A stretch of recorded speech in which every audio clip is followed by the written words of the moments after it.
집중토론 유병욱 경희대 교수, 박창환 전 장한대 교수와 함께 막 오른 40 총선 레이스를 비롯한 정치 현안 짚어보겠습니다.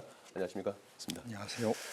자, 지금 2주 앞으로 다가온 22대 총선, 우선 판세 분석 여기저기서 이제 많이 나오고 있습니다. 그래서 각 당 선대위에서 분석한 그 자료에 따르면 국민의힘은 이제 82석, 민주당은 100여석 이렇게 해서 이제 자체적으로 우세한 지역을 이제 그렇게 꼽고 있습니다. 그래서 전체적으로 이제 국민의힘에서는 좀 긴장감이 좀 흐르는 상황이고 민주당은 지나친 낙관론을 경계하는 그런 모습인 것 같습니다. 그래서 22대 총선 이후 국회 구성이 과연 어떻게 될지 여기에 이제 많은 분들의 이제 관심이 쏠려 있는 것 같은데 두 분께서 어떻게 예상하시는지요? 예, 내일부터 22대 총선 공식 선거운동이 시작되는데요. 예. 현재 여권이 대위기 상황이라는 데는 대부분 공감하고 계시는 것 같습니다. 예. 현재까지 판세를 보면 254개 지역구 중에서 국민의힘 우세 지역이 약 80여 석, 민주당 우세 지역이 110여 석, 박빙 지역이 약 60석 정도로 예상이 되고 있는데 박빙 지역도 대부분 국민의힘 후보가 다수 열세인 것으로 이렇게 드러나고 있습니다. 예. 여당이 전략 지역으로 공략하고 있는 한강 벨트, 반도체 벨트, 낙동강 벨트에서 좀 고전하고 있고요. 여당 후보들이 특히 낙동강 벨트뿐만 아니라 부의경, 부산, 울산, 경남의 전체 분위기로 위기감이 확산되고 있는 상황입니다. 비례대표의 경우에도 조국 신당의 바람이 센데요. 비례대표의 경우 이제 조국 혁신당과 더불어민주연합이 절반 이상의 의석을 가져갈 것으로 전망이 되고 있기 때문에 박빙 지역의 선거 결과에 따라서는 야권의 200석이 허언이 아니라 충분히 달성 가능한 상황이 될 수 있다 이렇게 보여집니다. 예. 일부 언론에서는 절대 반지라는 표현을 쓰기도 하는데요. 국회에서 의석이 200석 이상이 되면 뭐 개헌, 대통령의 탄핵, 또 재의결을 통한 대통령의 거부권의 무력화, 또 국회의원의 제명까지 국회에서 할 수 있는 모든 권한을 다 할 수 있는 상황이 됩니다. 예. 조국 대표 등이 선거 초반에 200석 얘기할 때는 좀 상징적인 의미로 좀 제시한 측면이 있었을 것 같은데 현재 분위기는 민주당에서는 부자 몸조심한다고 경계를 내리고 있긴 합니다만은 200석 달성 가능성도 충분히 있는 상황이다 이렇게 보여집니다. 예. 다만 역대 선거 결과를 보면 국민들께서 특정 정치 세력에 절대 권력을 주지 않고 어느 정도 균형을 맞춰주셨기 때문에 지금부터 어떻게 하느냐 중요하다. 위기 상황인 건 맞지만 그렇죠. 국민의 입장에서도 아직 기회는 남아있다 이렇게 말씀드릴 수 있겠습니다. 자, 남은 뭐 2주가 또 시간이 남아있기 때문에 뭐 얼마든지 선거판은 또 출렁일 수 있는 그런 상황이고 그걸 전제하에 지금 시점에서 이제 한번 좀 점쳐보는 그런 건데요. 어떻게 예상하시는지요? 그 지금 뭐 정권 심판론의 바람이 낙동강을 넘어서 부산 시내, 울산 시내까지 뭐 퍼지는 것뿐만 아니라 국민의힘의 텃밭이라고 할 수 있는 대구에서조차 국민의힘의 지지율이 대폭 하락하는 이런 모양새가 나타나고 있습니다. 예. 이제 그만큼 이 정권 심판론의 바람이 이제 불기 시작했다 이렇게 봐야 되는데 이제 문제는 반전 카드가 보이지 않는다라는 거예요. 예. 오히려 반전 카드보다는 정권 심판론을 굳힐 수 있는 그런 현상들이 사건들이 지금 벌어지고 있는 겁니다. 예를 들어 지금 이제 의대 2,000명 증원을 둘러싼 사실 여권에서 2,000명도 좀 재조정해야 되는 거 아니냐 이런 목소리까지 나오고 있는데 지금 이제 대통령을 보면은 버티기에 들어갔거든요. 2,000명 고수를 이제 강행을 지금 1,000명을 한 상태입니다. 이제 당장 며칠 있으면은 의대 교수들이 이제 떠나고 나면 응급실이 이제 어려워집니다.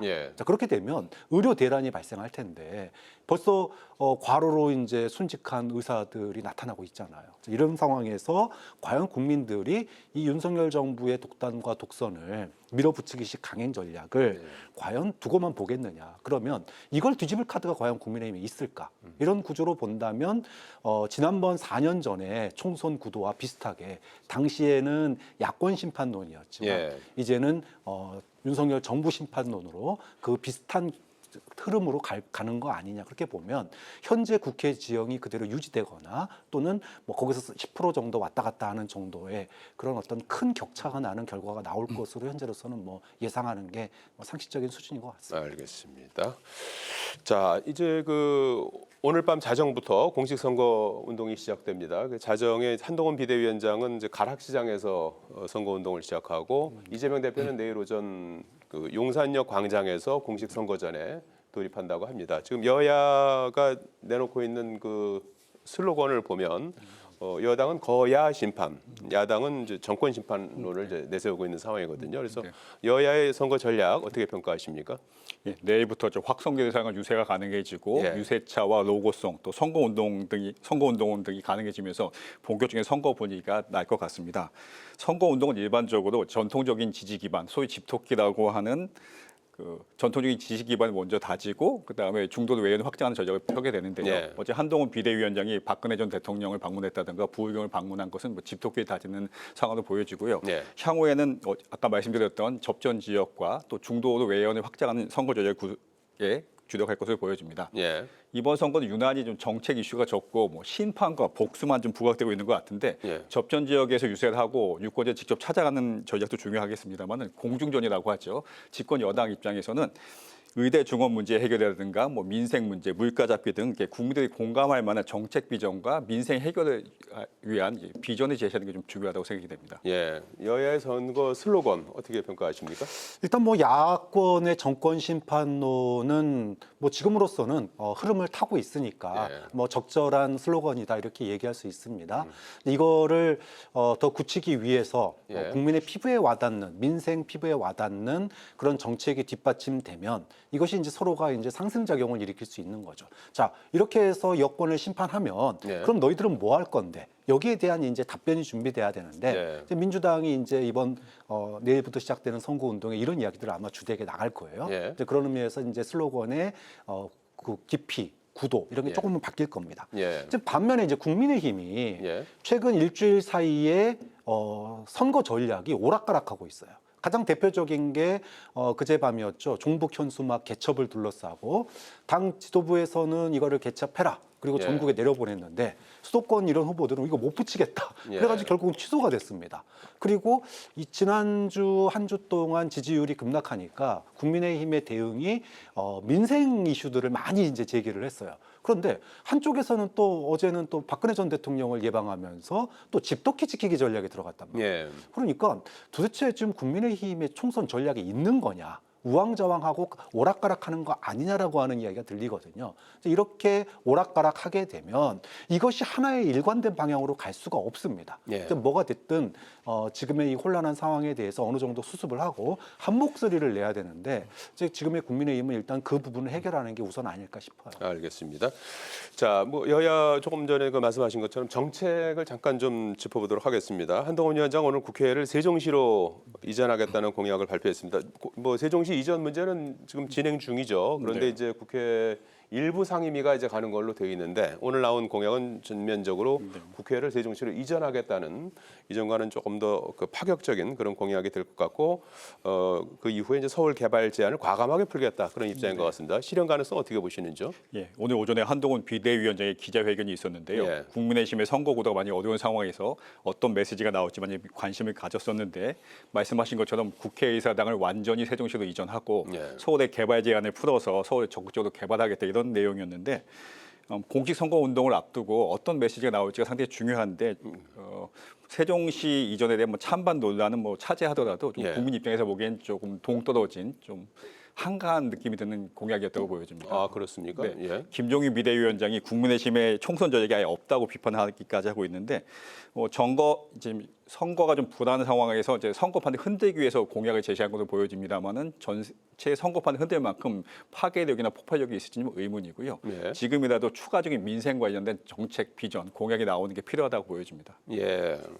조금은 좀 약간 비판적으로 분석을 해주셨는데요. 국회의사당의 세종시 이전 전면적으로 다 이제 옮겨야 된다 이제 이런 공약인데 이거는 어떻게 이제 평가하시는지요? 여기에 대해서 가장 반길 지역이 어디겠습니까? 충청이겠죠. 예. 그런데 사실은 충청으로의 이 세종시 국회 이전은 지난 지방선거 때 그리고 지난 총선 때 민주당의 공약 사항이었습니다. 그렇기 때문에 민주당이 이제까지 주장해왔고 지난 지방선거 때는 서울시장 선거 승리를 위해서 국민의힘이 반대했던 문제예요. 예. 자, 근데 이제 와가지고 그것에 전면 이전을 찬성한다. 또 이 공약한다. 그러면은 세종시나 또는 충청에 있는 민심이 국민의힘 잘한다 이렇게 큰 박수가 나올까? 별로 그렇게 아주 큰 효과는 없을 거다. 예. 오히려 이제 현실적인 실현 가능성은 민주당이 예전부터 주장해왔던 내용이니까 저는 뭐 이제 실현 가능성은 있어 보이지만 이것이 이번 총선의 직접적인 큰 변수로 충청권 민심에 작용할 변수로 작용하기는 좀 어렵지 않겠느냐. 예. 사실 오늘 기자회견에서 기대한 거는 지금 지난번에 한동훈 비대위원장이 지금 의대 정원 2,000명이 사태를 갖다가 수습하기 위해서 대화의 장으로 나갔었잖아요. 근데 결국은 2,000명 문제를 해결하지 못했기 때문에 지금 사직이 이어지고 있단 말이에요. 예. 이 부분에 대해서 국민의힘이 뭔가 이제 의대 정원 2,000명 축소를 건의하고 정부와 협의하는 이런 어떤 안이 나와준다면은 그나마 그것도 뭐 반전이라기보단 예. 하락세를 멈출 수 있는 그런 카드가 될 텐데 예. 지금 그 부분은 전혀 얘기하지 못하고 또 이제 국회 이전만 지금 예. 얘기를 하다 보니 이 효과는 좀 굉장히 한계가 있을 것 같다. 의정 갈등, 현안인 의정 갈등에 대해 해결책이 나와야 된다. 이렇게 이제 지적을 해주셨는데 이재명 대표도 오늘 공약을 내놨죠. 기본사회 5대 공약이라는 것을 발표했습니다. 네. 출생 기본소득, 기본주택, 뭐 대학 무상교육 같은 뭐 5가지 5대 공약을 발표했는데 이 내용은 어떻게 보셨습니까? 예, 전 국민에게 25만 원 지급 공약부터 오늘 발표한 공약 같은 경우에는 이제 구체적인 재원 마련이 준비되지 않은 상황에서 이제 선거용 포퓰리즘성 정책이라고 좀 그렇게 보여집니다. 예. 간단하게 선거용 포퓰리즘이다 이렇게 네. 짤막하게 논평을 해주셨는데 예. 네. 어떻게 보셨습니까? 이재명 대표가 지금 이제 소위 대통령 후보 그리고 당 대표까지 오는 과정에서 이 기본 시리즈는 이재명 대표의 트레이드 마크예요. 예. 그렇기 때문에 우리가 이제 한 3년 전, 4년 전으로 돌이켜 보면 기본소득이라는 아젠다가 우리 사회에 던져졌었거든요. 그리고 이 기본소득이 앞으로 이제 주된 방향으로 한 축으로 자리 잡을 가능성이 매우 높습니다. 예. 그런 점에서 제가 앞서 말씀드렸던 정권 심판론, 그래 정권을 심판하면 우리한테 뭐가 바뀌는데 그에 대한 대답이 저는 이 기본사회 5대 공약이다. 그런 네. 점에서는 뭐 일관성 있는 정책으로서 국민들에게 호소력 있다라고 봅니다. 예. 다만 앞서 얘기하신 것처럼 재원 마련이 제일 중요하죠. 지금 여권에서 세금 감면을 주장을 하고 있고 그런 얘기들을 굉장히 많이 했습니다. 지금 이재명 대표는 그거 깎지 말고 또 지금 뭐 쓰겠다는 돈이 13조 원이나 되는데 그걸 갖다가 이런 데다 쓰자 지금 이렇게 주장하는 건데 좀 더 구체적이고 세부적인 예산 계획은 당연히 국민들에게 뒤따라야 될 문제라고 봅니다. 예, 이런 적적들에 대해서 민심은 또 어떻게 반응할지 그 부분 한번 지켜보기로 하고요.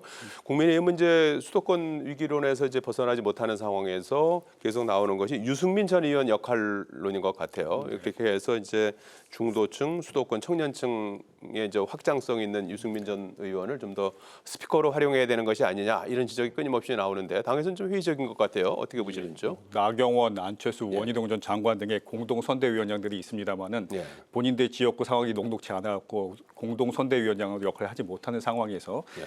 또 한동훈 비대위원장 원보이스로 인한 피로감이라든가 여러 가지 문제점이 제기되는 상황에서 유승민 전 의원의 경우는 경제 전문가이고 중수청이라고 중도 수도권 청년 계층의 인기가 높기 때문에 좋은 카드라고 생각이 됩니다만은 예.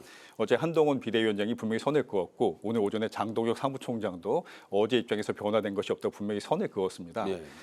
유승민 전 의원의 경우에는 당장 내일 화성정에 출마한 유경준 의원 지원 유세할 예정인데 예. 유승민 전 의원이 이제 개인적인 친분에 따라서 지원 유세할 가능성은 있겠습니다만은 국민의힘 지도부가 뭐 공식적인 선대위 자리를 줄 가능성은 매우 낮다고 보여지고요. 다만 이제 선거는 덧셈의 정치, 관용과 포용의 정치를 해야 되는데 네. 유승민 의원을 적절히 활용하지 못하고 있는 이런 상황 매우 안타깝게 생각합니다. 예. 그렇다면 국민의힘이 남은 기간에 좀 지지율을 끌어올리기 위한 뭐 대안은 어떤 거라고 보시는지요? 일단 제일 시급하게 와닿을 수 있는 게 의대 정원 증원 문제 좀 해소하는 예, 부분이 필요하다고 예. 생각이 됩니다. 지금 2,000명이 묶여 있는데 예. 사실 최초에 2,000명을 제시했을 때는 2,000명을 고소하더라도 적절하게 협상의 문이 열려 있지 않을까 했는데 지금 2,000명을 계속 고소하면서 더 이상 진도가 나가지 못하고 있고 이 기간이 길어지면서 국민들의 여러 가지 의료 불편이 심해지고 있는 상황이기 때문에 이 부분부터 우선 해결하는 게 중요하다고 생각합니다. 예, 총선 막판에 하나의 의대 증원 문제에 대한 뭐 해법을 제시하다든지 뭐 그렇지 못한다든지 이런 것들도 큰 이제 하나의 변수가 될 수 있겠군요.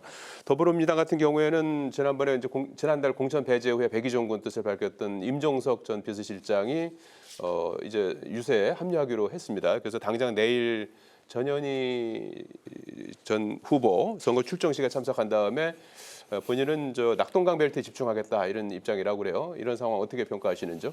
그 뭐 소위 말해서 잘 되는 집은 뭘 해도 잘 된다. 지금 이제 민주당의 분위기가 그런 것 같습니다. 그동안의 공천 파동 그 후유증으로 사실은 굉장히 내상을 좀 입었고 또 그게 지지율 급락으로 민주당이 이어졌었는데 이제 정권 심판론의 바람이 불면서 그동안의 악재로 작용했던 게 이제는 다 순작용 이게 오히려 이제 선순환의 구도로 들어갔어요. 예. 임종석 전 실장 백의종군 당을 나가지 않고 어쨌든 안에서 목소리를 내겠다 그랬는데 결과론적으로는 지금 잘 된 겁니다. 예. 만약에 그 당시에 당 바깥으로 뛰쳐나갔다면 다시는 민주당 안으로 들어오기 어려운 구조가 됐을 거다. 그래서 하나로 힘을 합칠 수 있는 그런 어떤 기회를 잡은 거고 저는 뭐 민주당 지도부가 걸맞는 당직이나 또는 뭐 선대위의 직책을 줬으면 더 좋았겠지만 네. 뭐 그렇지 않더라도 임종석 전 실장이 소위 이제 어려운 지역, 접전 지역 이런 데서 공헌을 한다면 뭐 그게 또 있어야지 다음에 전당대회라든지 뭐 다음 어떤 당내의 경선 자리에서 뭔가 그래도 비전을 얘기할 기회가 생기지 않겠습니까? 예. 그런 점에서는 지금 뭐 민주당은 이 정권 심판론의 바람을 타고 어쨌든 분위기가 하나로 이렇게 모여지는 시너지 효과를 발휘하는 그런 분위기가 만들어지는 것 같습니다. 알겠습니다. 자, 제3지대도 좀 살펴봐야 될 것 같습니다. 새로운 미래와 개혁신당이 각각 지역구에 새로운 미래가 28명, 개혁신당이 43명의 지역구 후보를 냈습니다. 그런데 이제 거대 양당에 이제 가려갖고 아직까지 좀 탄력을 받지 못하는 그런 상황입니다. 그래서 막판에 이제 좀 중도층이라든지 부동층 얼마나 이제 흡수할 수 있을지 이 부분도 이제 주목되는 대목이거든요. 어떻게 예상하십니까? 그러니까 개혁신당 소속의 이준석 대표나 예. 이원욱 의원, 조홍천 의원, 또 금태섭 후보 등이 출마했고 또 새로운 미래에선 이낙연 대표 등이 지역구에 출마했습니다만은 현재 상황에선 당선 가능성이 높지 않아 보이고요. 예. 비례대표의 경우에도 조국 신당 바람이 불면서 의석 확보가 쉽지 않은 상황입니다. 제3지대로서는 기존 양당과 차별화하는 뭐 정책 비전을 제시하지 못했고 국민이 공감할 만한 비전을 제시하지 못하면서 오히려 내부 갈등만 표출하면서 지지율을 반등시킬 만한 뾰족한 해법이 좀 보이지 않는 좀 답답한 상황인데요. 예. 그럼에도 불구하고 김종민 의원 지역구의 경우는 약간 가능성이 있어 보입니다. 예. 민주당에서 세종갑이죠. 네, 예. 갭투기 의혹으로 세종갑 이영선 후보의 공천을 취소하면서 국민의힘 후보와 민주당 김종민 후보 간의 양자 대결이 됐는데요. 그 세종갑은 전통적으로 민주당세가 강했던 지역입니다. 예. 민주당 지지율이 뭐 50% 항상 넘는 지역이었는데 민주당 지지 유권자들이 국민의힘 유재화 후보에게 투표할 것인지 아니면 민주당을 탈당한 김종민 후보한테 투표할 예. 것인지 기권할 것인지 좀 관심이 보여지고요. 예. 투표율이 관건일 것 같은데 투표율이 낮으면 기존 조직인 알겠습니다. 유재희 후보 좀 유리할 것 같고요. 예. 투표율이 높으면 좀 김종민 후보의 당선 가능성도 좀 있지 않을까 이렇게 보여집니다. 예, 알겠습니다. 자, 지금 조국 혁신당은 이제 뭐 돌풍이라고 표현할 정도로 상당히 그 약진하고 있는 상황 속에서 개혁신당이라든지 새로운 미래가 좀 부진한 상황 어떻게 왜 그런 것 같습니까? 일단은 그 조국 혁신당의 지금의 돌풍은 저는 이렇게 봅니다. 윤석열 정부의 심판을 하고 싶은데 예. 그 대안으로서 민주당이 맞듣지 않았던 이런 세력들이 기존의 민주당에서 분화해서 나온 조국혁신당과 합류하면서 이게 지금 돌풍을 넘어서 태풍까지 이어지고 있다고 보거든요. 예. 사실은 이 지점을 보고 출발한 게 소위 제3지대, 네. 개혁신당이나 새로운 미래였는데 왜 개혁신당이나 새로운 미래는 이들의 선택을 받지 못했고 조국혁신당은 이들의 선택을 받았는지 그 지점이 중요해요. 예. 그러니까 왜 그랬습니까? 조국혁신당이 처음에 한 자릿수에서 지지율이 증가할 때 보면 민주당의 전통적 지지층들이 대거 움직이면서 시작이 됐습니다. 그러면서 3%, 5%, 8%, 10%까지 계속 올라갔거든요. 그러면서 어느 정도의 이제 현실적인 영향력을 행사할 수 있겠다라고 하는 가시적인 것이 보이니까 여기에 민주당을 선택하기 마땅치 않은 중도층이 붙은 거예요. 그런데 새로운 미래나 개혁신당은 이러한 그 현실적인 힘이 실리지 않은 상태에서 원칙도 선거운동도 제대로 보여주지 못했다. 국민들에게 그 존재감을 보여주지 못한 그런 그 선거 전략의 저는 실패라고 보고요. 결국은 조국혁신당에게 자신들이 원했던 지지층을 고스란히 뺏겨버린 거거든요. 그럼 결국은 이거는 뭐 누구 탓할 문제가 아니다. 국민들은 비명이 분명히 있었고 예. 그것을 조국혁신당이 아는 부분에 대해서 새로운 미래와 개혁신당은 선거가 끝나고 나서 왜 패배했는지를 왜 선택받지 못했는지 고민을 해야 된다고 봅니다. 알겠습니다. 선거일이 뭐 아직 뭐 14일 정도 남았으니까 남은 기간에 이제 얼마나 제3지대에서 또 선전할지 지형이 또 어떻게 바뀌게 될지 이 부분도 같이 한번 보기로 하겠습니다. 오늘 말씀 여기까지 듣겠습니다. 고맙습니다. 감사합니다.